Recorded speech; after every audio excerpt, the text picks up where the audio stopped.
So if you're filing a bunch of old income tax returns, it can be a little overwhelming. And where do you start? Specifically, what year do you start with? Let's talk about the pros and cons of going either chronologically or backwards.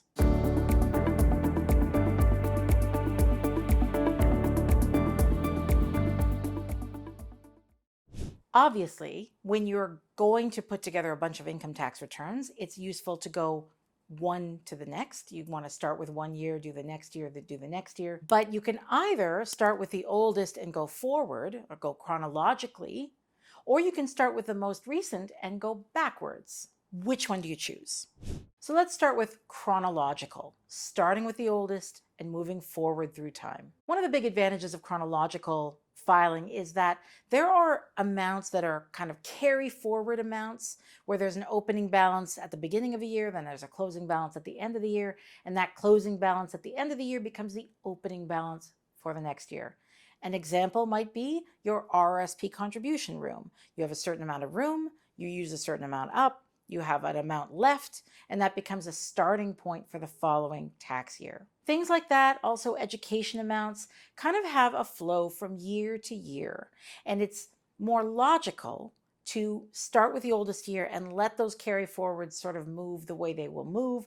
And that way that you know when you start a given tax year that it's got the right opening values based on the chronologically prior year. Hi there. Sorry to interrupt.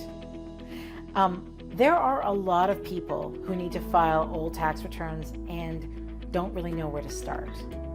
Now, if you're one of them, I have something for you. I have created an action plan to help you figure out where to get started and how to move forward. I'll tell you a little bit more about it near the end of this video, or you can go down into the description and click the link there to get your free copy. Okay, I'll talk to you a little later. Backwards means that you start with the most recent year and you go backwards from there. Now, what that means is those carry forward amounts are not going to work out as you do the returns or as we at Personal Tax Advisors do them for you. The carry forward amounts are not really going to work because we're going to be starting a current year return when we don't know what the closing balance of the prior year was because we haven't done that return yet.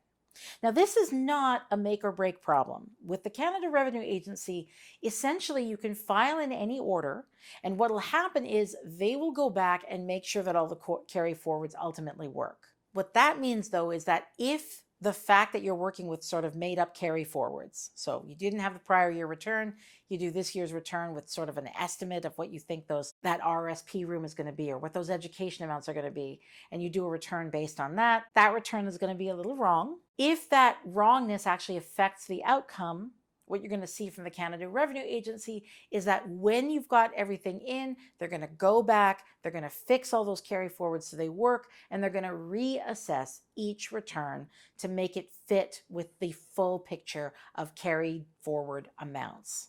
You're not in any trouble if they're reassessing in this manner. It's like the settling of stuff, like you send things in and then when it's all said and done, there's going to be a second sort of assessment for each return that's now jibing with everything you filed for prior year returns. So it's something to look out for. It's not really anything to worry about. Now, given these two options, which one is best for you? It depends on what kind of person you are. Chronological is good if you are logical and it bothers you to do things sort of haphazardly. It's also really good if you're a superb record keeper, if you have all your stuff. People can be late filing tax returns for many, many years and yet be extremely organized. And if you are one of them and you have everything, then there's no particular year that's easier or harder than any other year. You might as well go chronologically so that at least things are fitting together nicely. And if you're sort of a logical animal, that sense of logic will sit well with you. So go from the oldest to the newest. It's easiest for you. If, on the other hand, your affairs aren't in as much order as you like, and if you are prone to being exceptionally overwhelmed by a big job, and this is a big job that can overwhelm the best of us, it might be ideal to go backwards. And the reason that I say that is because the most recent year is the one that you can remember. It's the one where it's easiest to find the documents. It's kind of an easy win. the most recent return, even if you're 10 years behind on your filing, the year that just ended is going to be the easiest one for you to do. And so why I recommend this for people who are overwhelmed or who don't always have all their paperwork is because it's like starting on the easiest level and working your way up. You get your confidence up by doing the most recent one. You're going to find a lot more success with that one. It's going to go a lot more smoothly. And then you'll have a good picture of how your returns tend to look.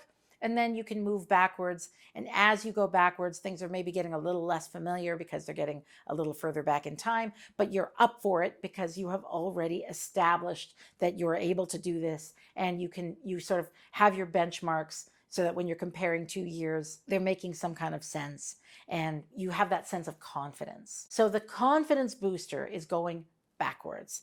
The one that is the friendliest to people who don't necessarily have all their documents together is going backwards. Also, like I said, the most recent year is also the year where you likely have everything, which means that when you go backwards in time, you know what you might be missing because you have this template of that first, most recent year. That's your easiest, smoothest, most complete year to base your additional returns on. Those are the times when you want to go backwards instead of chronologically.